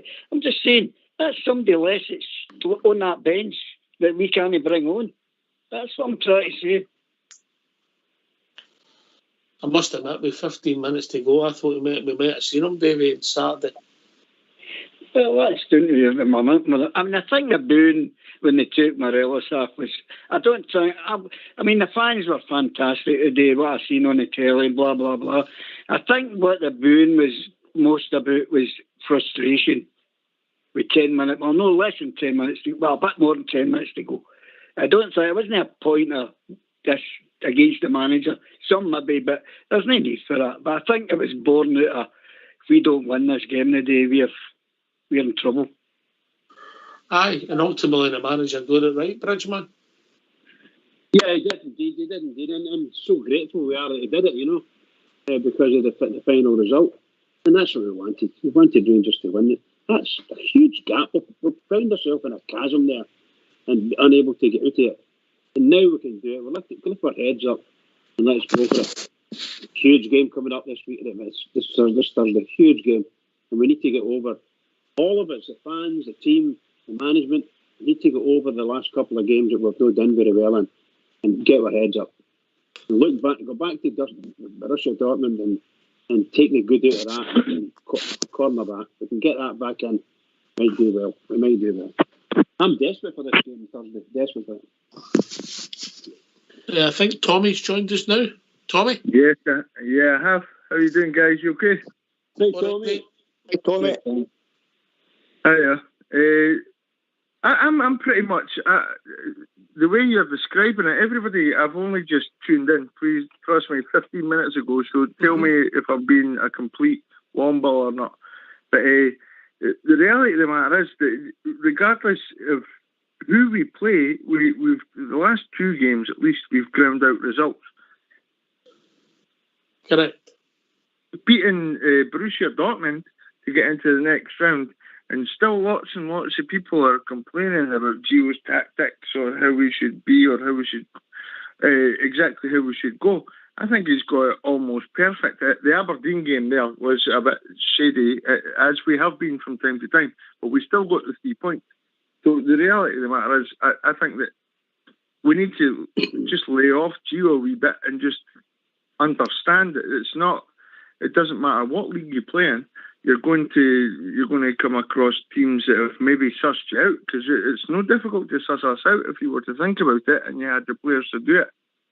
That's the beauty of playing in Europe, because they don't pay that much attention to us. But Scottish teams are paying attention to us 24/7 almost, at least 4 times a season.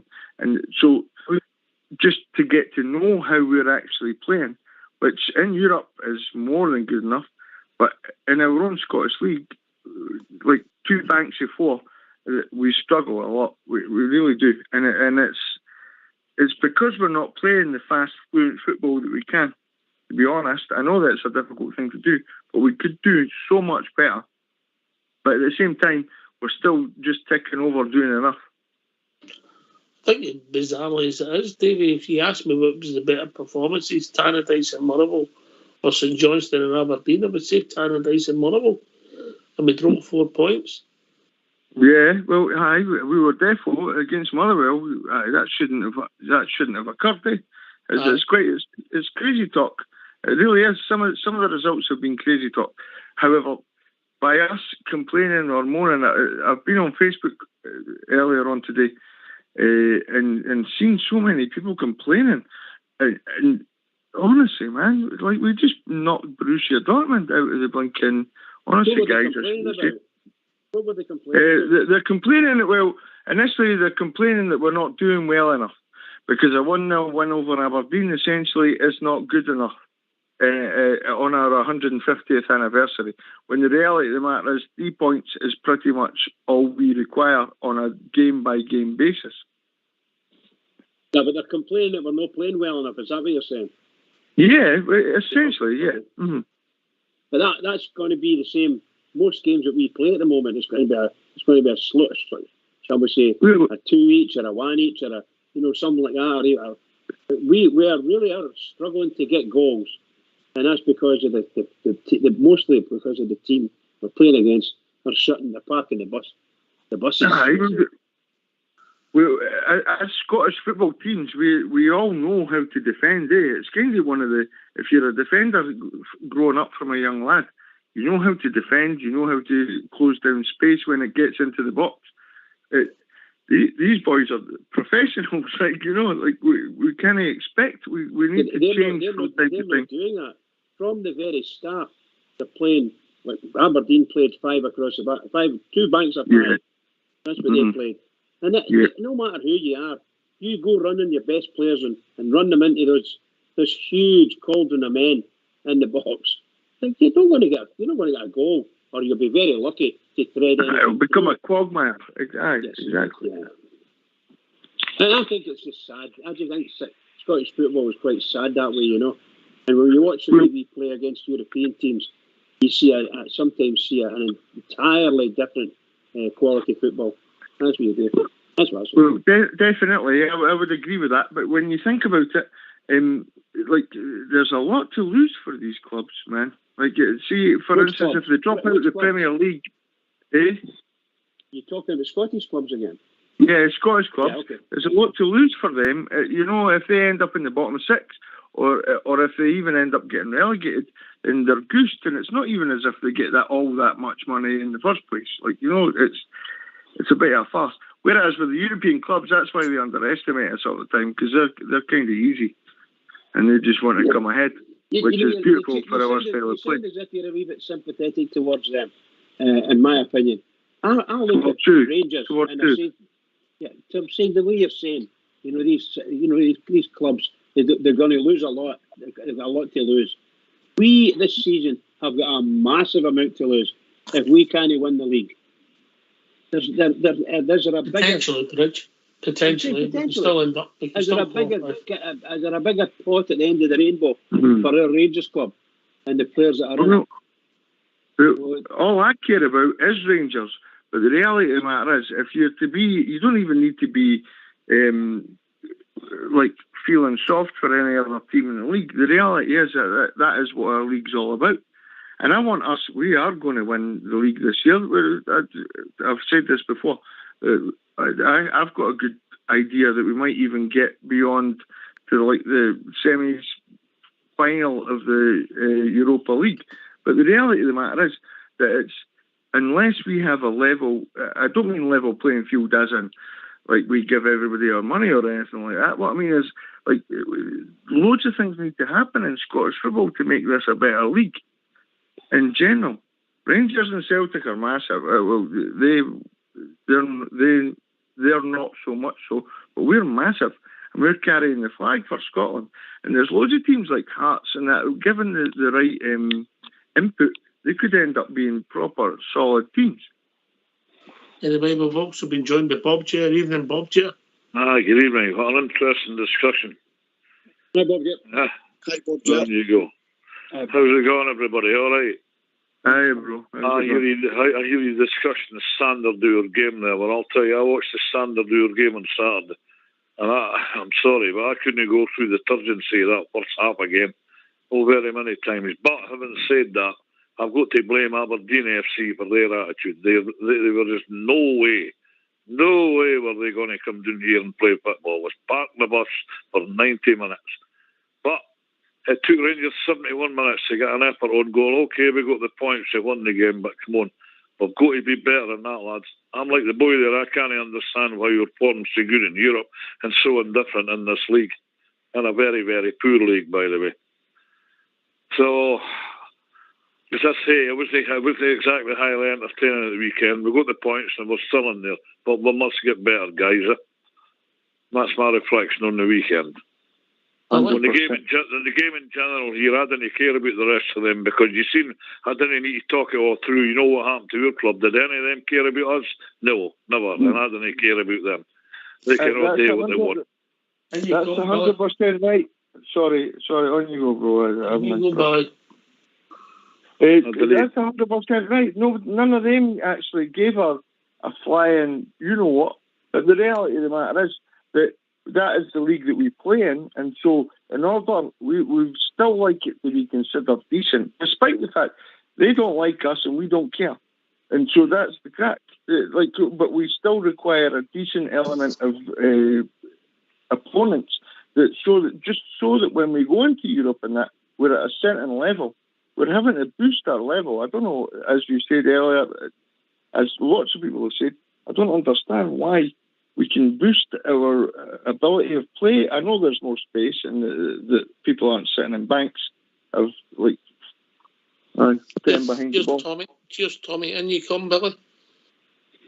Aye, mate, I'll tell you, see, the way I'm thinking about it now is if teams come and want to play football with us, right, there's only going to be one winner and it's us, right? Now they've got to say to themselves, right, we can't go toe-to-toe with Rangers.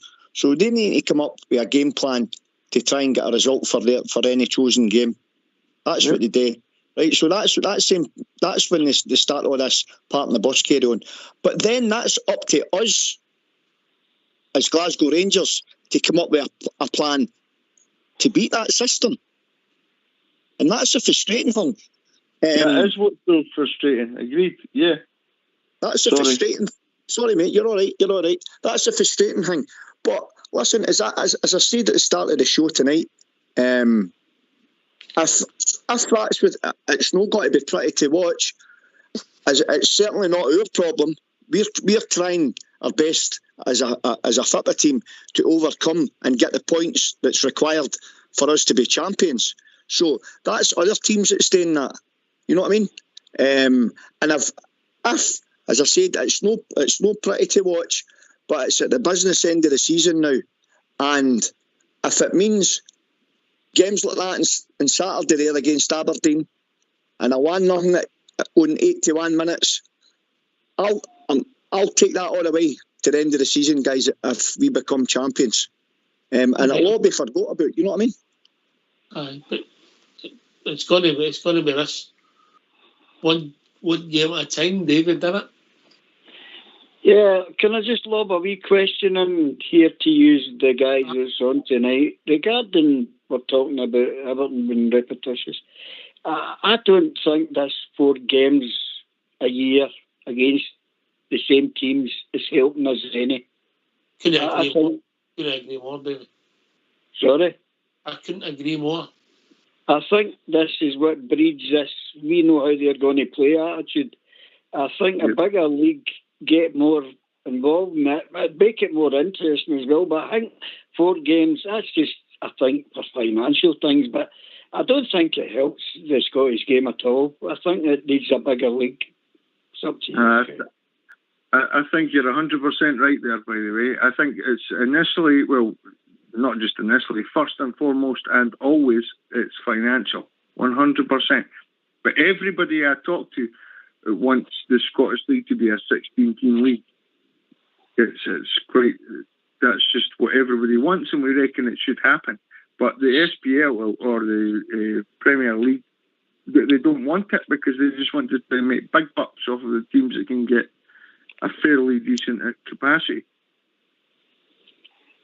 It's horrible, actually. The whole state of Scottish football at this minute in time is a bit of a farce. It really, when you think about it. But that's for another day. Davey, I've never liked the 4 times. I'll go to Bob Jebber this day. I've never liked it, and I've never liked the split. I don't see how that's fair, but there you go. Bob Jebber. It's nonsensical. It's been here since 1975, that system. And you can draw them in the cup competitions. How many times have you seen it? You're playing Team 6. In the days of the replays, you could be playing Team 6, 7 times a year, possibly 8 times a year, and it's farcical. I couldn't agree more. Get back to the 16-team league. All right, you maybe find out the dead rubber games, that come the end of the season, but they're still dead rubber games, isn't there? That's split nonsense. What happens to the rest of the clubs that are in the bottom 6? They're dead rubber games. So you'll just extend in the league and gain 2 or 4 clubs a bit more financial help. I didn't. 1975 that's been here for, and I know I never ever liked it. Never liked it. There's no change. Look at the regularity. Look at the regularity of the Old Firm game now. Tommy, wait till you hear your name, mate. Yeah. Okay, sorry. All right, no worries. Look at the regularity of the Old Firm game now. I mean, that was Scotland showpiece games, and the whole thing has become, and I don't like this word, it's become a bit of a farce. There need change. We need regime change and all. So, we're all agreed there. See, Davey, you're wiser than you think you were, Davey. That's what happens when you eat Maltesers. Yeah. He's a kite on sugar. You better believe it, Billy Boy. Just like you eat, Davey, no a lot inside them Maltesers. I just think. Sorry. Anyway, we've been joined by Peter. Evening, Peter. All right, how you all doing? Hi, Peter. Right, bro. All right. It was just to touch on the points you've been talking about, obviously, the standard the way Rangers are playing in the league, about how teams are sitting in. I'm sorry, but it's down to Rangers to find a way to go by them. I mean, that's the Rangers' way. It's the way for being a big club. Good point. Billy? Aye, that's exactly what I said to them that they're playing. And it's hard. It's so frustrating. It's so frustrating, but it's up to us. We should make sure that, as I said that before earlier on the show as well, when the boys are training every day, I mean, that's what you're going to train for. You're working on tactics. It's not about like the old days. You got a 10-minute warm-up and you played 5 asides for the rest of the game, for the rest of the training. But they should be working on it in training and cannot be these things, because they must know that the system, the way these teams are going to come up and set themselves up, that's what we're going to come up against. So it's up to us. Callers, bang on the money, buddy. It's up to us to. I'll take it next to a guy who's never frustrated, David. Well, I mean, the way I judge it is it doesn't matter how a team, they set themselves up like that. I disagree with your point that we should be going through them. It doesn't work like that. When you block like that, it's very, very hard to get through them. And if you don't get your chance, I mean, look at the Motherwell game. Do you not know? And look what happened. And they sat in. You can't have games like that and then say because we didn't dominate Aberdeen, which we did. Modern football is too fast now for that. It's not like in the old days when you could get a chance to play football and open them up. It doesn't work like that now, especially with the stupid rules I've got. All right. The Bridgeman? Well, look, everybody knows how I feel. I would imagine he's all do anyway. I don't mind the different tactics, and the football tactics. And if they want to put 2 banks of 5, or call it 4-4-2, or call it what you like, Rangers need to come out and beat that. Right? It's the rest of it that goes along with it in Scottish football for me. It's the constant tackling, bad tackling, pulling the jerseys, and the referees doing nothing about it. Nothing. And I watched that on Saturday for easily 50 minutes. That's what it was happening. That's exactly what was happening. and the amount of time wasting and all the things that it's not in the club's control. Yeah, it's just terrible. It's just terrible. I don't mind who if we've got to play someone, we come out there and we give it our all. But you can't give it your all when you're running up the park there, and the guy can't get you. He can't pull you down. And if he does, the referee just wastes play on. Nah, no right. Well said. Peter, I accept your point. I think it's up to us. It's not a new thing. Teams like Kane and Stoke try to stop us playing at Ibrox for a long time. Frustrate us, time waste. Yep. Good teams in the past you've got to find a way. The majority of the time this team has found a way. I think a lot of the negativity in the last maybe 10 days or so is came for the frustrations for the higher Dortmund to 2-0 up at Motherwell when everybody's flying, and then we shot down the roller coaster. So that's exasperated our negativity towards our team. The stats don't bear out that we're a bad team, mate. Oh, I'm not saying we're a bad team. It's frustrating. But see, another point people are missing as well. Gerrard, over his 3-year reign, what was the words he kept saying? My team's not ruthless enough. They keep taking their foot off the gas, and that's what we're seeing again. And get Gerrard belated at almost every second week, and it's still the same problems we've got. Whenever they are, like the Motherwell game, when they are 2-0 up, they just take their foot off the gas, and then instead you go, oh, here, wait a minute. Now we're back in a game, but now we can't go in the rut because we've let the team back in it, now they're controlling us. And that's where it's annoying, because it's the Rangers badge they're representing. It's all the fans around the world. And it's expectations that they're failing under sometimes, and that's the part I can't take. Can I just say something, Peter? Yeah. I think regardless of what you're saying about taking our foot off the gas, I just think at this moment in time we've not got any gas. They take it. Mm-hmm. Yeah. So if you've got heavy legs going, you can't go hell for leather. He needs to retake that and get some fresh legs in. I exactly agree with what you're saying, 100%. But if you're not getting in the tank, you're running on empty, and I think that's what I see. Anyway, that's just my opinion. Aye. Peter, what would you do different if you were Giovanni then? You're the manager. What would you do different? Oh, I don't know. I'm not paid the big money, let's be honest. Let's just pretend. Oh, you would David said you would freshen it up, but then the other point that you can put across: do we trust this squad? I've not trusted them all season, but see, going into Europe, I'm more confident what I'm for us playing the SPL. Hello. Oh, got across you. We've been joined by Alan. Evening, Alan.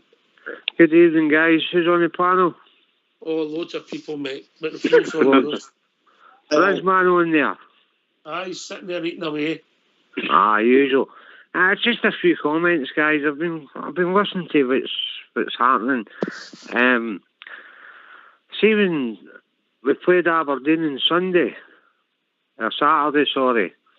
They came to disrupt our 150 years anniversary, and I felt for the first half, the start for the whistle, they kept putting high balls in, but they couldn't do it. And then Rangers got up the park and just can't seem to break them down. They parked the bus. That's my second comment. My third comment is I don't understand why Van Bronckhorst won't make changes. And I feel if Kent and Morelos, Aribo are tired, and I was just thinking of the panel, do you think you can maybe stick that boy Laurie in for the cup tie? Yes. Maybe on the bench against Dundee, but I don't think, I'll be honest with you, it's only my opinion. I think the boy's got a big future to give him, but we'll go to get it right with him. The reason I'm thinking about that is because that boy will run, he can beat people and he can lay a pass on. Whether Rangers, when they're trying to score goals, it's especially when teams park their bus, that's Glasgow Rangers, we've got to break them down. It's as simple as that if you want to win this league. And you can't bridge. Well, as I was saying, I've got every confidence that Rangers could break them down. It's all the rubbish that goes with it. And you end up getting Rangers, you're playing against a team that's fouling constantly. And you're thinking that the fans start shouting, get them booked, so on and so forth, which is true. You're expecting a booking. And you know what happens? The next one that gets booked is a Rangers man. You're thinking, we've hardly touched anybody. Never been a bad tackle, never nothing. We're trying to play football. And the referee turns around and books one of our players. Do you remember? Does anybody ever remember that happening? Absolutely, 100%. Go on, Joe, Bob. Did you see that tackle on Arfield on Saturday? Or he's commented on that already. How did that laddie stay in the park? It was serious foul. It was incredible.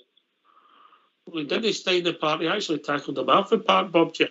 Well, aye, but come on. But Bob, may I just say, that tackle, what's going to happen with that tackle? And I don't know, but you can bet your boots on it.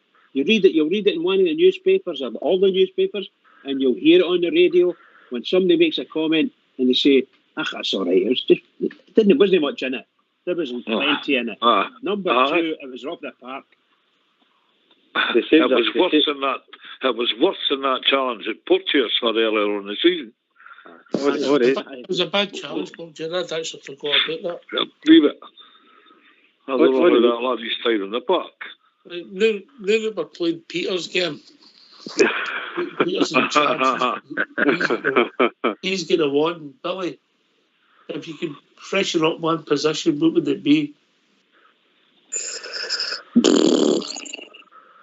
The number 10. The number 10, but yeah, I think that's where we are. We're all right down one side, and we're all, you know what I mean. You've got Kent going down one side, and for talk's sake, you've got Sir Callaghan down the opposite, and you know what's going to happen. They've got to double up. They've got to treble up on them. But the number 10 position, and listen, Aye, exactly, mate. And listen, Big Joe Aribo's a cracking big player, and I love him to bits and all. But sometimes these players, you never know. Maybe the laddie's needing to sit in the bench for maybe 45 minutes just to get his hunger back as well. And then he'll come on to a game again, And I know you're saying, Oxford, we've got to be careful with a young laddie Lowry, but listen, I would play that boy. I would play that laddie. And do you know the reason I would play him? Because he's young, he's fresh, and he's hungry, and he's got ability. And he's got all the tools. He's got all the tools that you need. So why not give him a wee chance? I mean, he's come on there. The couple of games that he played, he done brilliant. You know what I mean? Billy, stick to the question, mate. I'm going to work a week Monday. Well, that's you asked me what position I would freshen up. I would play that lad in that number 10 though. Number 10, all right, you put him in there. All right, it's all about opinions. Just answer you rang. Right, okay. Bridgeman, what about you? Well, he'd like to play an extra centre half. Right, if you could freshen up. Funny you should say that. I would certainly want to play another midfielder. I don't know which one. I'm really quite keen on Lundstrom, but then he came on on Saturday. Wasn't that great? But we're short of a good midfielder. I don't know. That's somebody in the midfield. We're looking for a really good, a really good midfield player. The one that can a playmaker, should I say? The one that can do something. We haven't got one of them that I can see.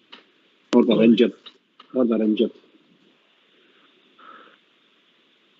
All right, okay. What do we think? Davey? I'm 110% behind Billy. Spot on everything, Lowry, all day long. I'm mystified by that young man's not been in that team lately. Every time he's played, he's been a 5-star performer.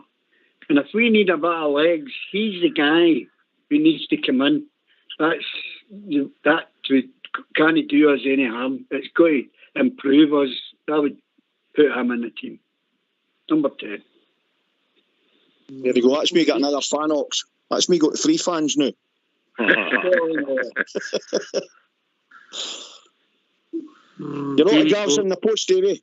I would accept that normally, but Davey, we only let him on here because he's not very bright. What about you, Alan? What positions for you? Or position? For Laurie, number 10, yeah. Number 10, all right. So Laurie's getting in. Young Alex getting in ahead of Joe Aribo. Number 8. Put it Aribo, number 8. Job done. On the right hand side, maybe he could solve that problem. All right, okay. He's even jumped ahead of Aaron Ramsey. Must be some player, this boy. Peter? No, I completely agree, because then the other point is, look at Wayne Rooney. When he came in the team, age doesn't matter. See if you're good enough. One every 25 year Wayne Rooney's, mate. No, I know, but what I'm saying is with Lowry, you just don't know unless he's given a chance. I mean, the thing is, he would give you more heart and desire on some of these players, well, because he's a Rangers player, because he's a Rangers boy. Oh, I think they're really harsh in all these players that are playing with Coot. I think they give everything they've got. It's whether they've got in left in the tank. You know, if you think of some of the points we've dropped this season, you think of Ross County, you think even the Motherwell game, there's 4 points there. It's not doing all the foul doing players. The goalkeeper's been culpable for some of them. Oh, aye. Lowry's got to be given a chance. I think you're right. I really think you're right. Lowry's got to be given a chance. Boxer, do you think some of the players are tired mentally? I think particularly the classic example of that just now is, I don't usually go for that, but I think Big Joe Aribo shows you something he could do with 2 weeks in the beach, mate.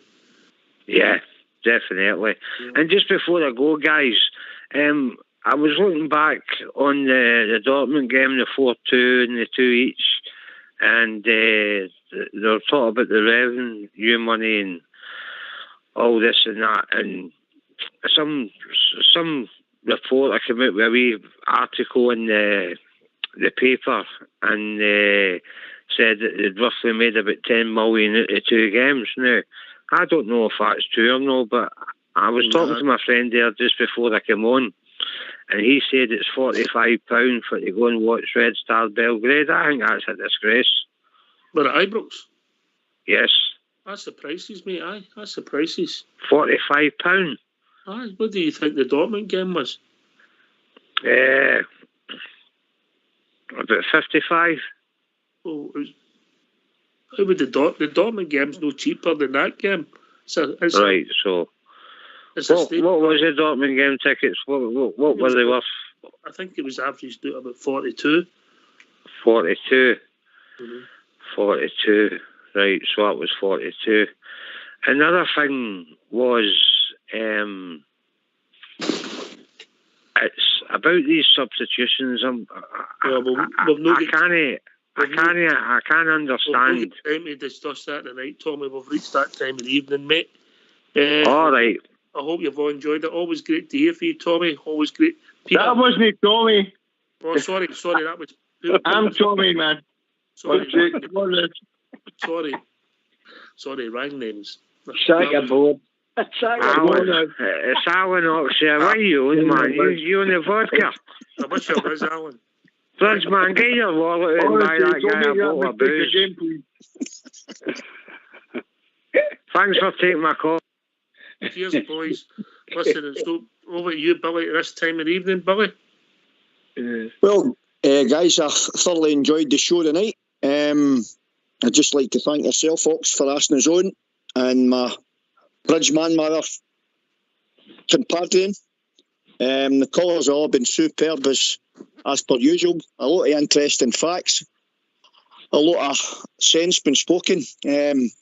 Let's hope we can just go and do the business on Thursday night. Morning, Rangers. All right. Over to you, Bridgeman. No, what can I say? Thanks very much, Billy, for partnering me up.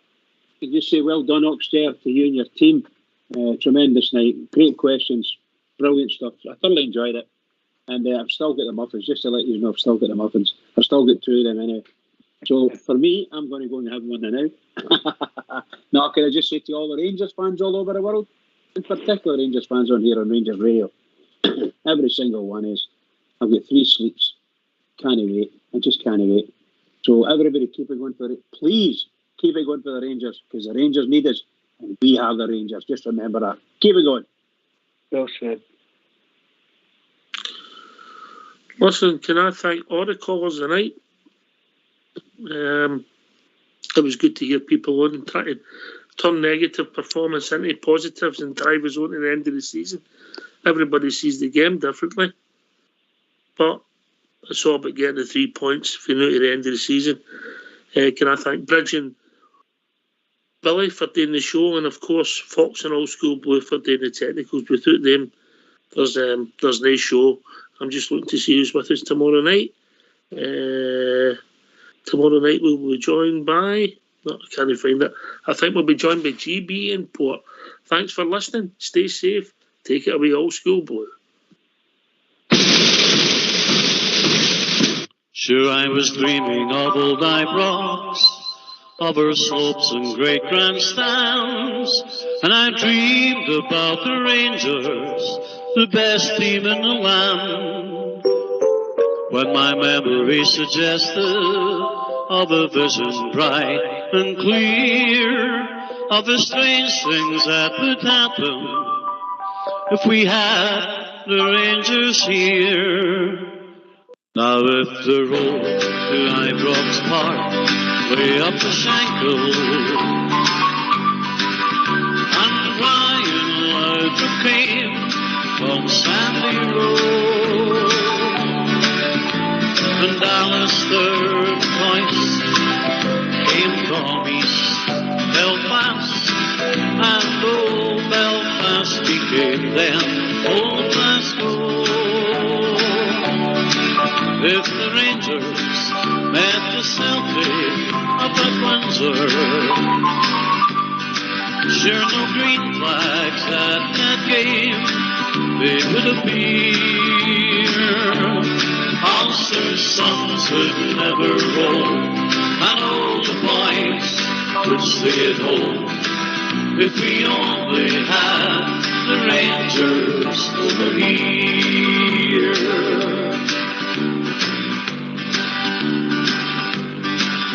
I dreamed about her Ulster man who wore the shirt of blue, Bertie Manderton, Sam English, Norrie Hamilton, McCandless too. I have dreamed of Whitey MacDonald, who came from Lisburn town, and the greatest Billy Simpson, who never let them down. Now if the road to Ibrox Park way up the Shankill, and Brian Laudrup came from Sandy Road, and Ali McCoist came from East Belfast, and then old Belfast became old Glasgow. If the Rangers met the Celtic up at Windsor,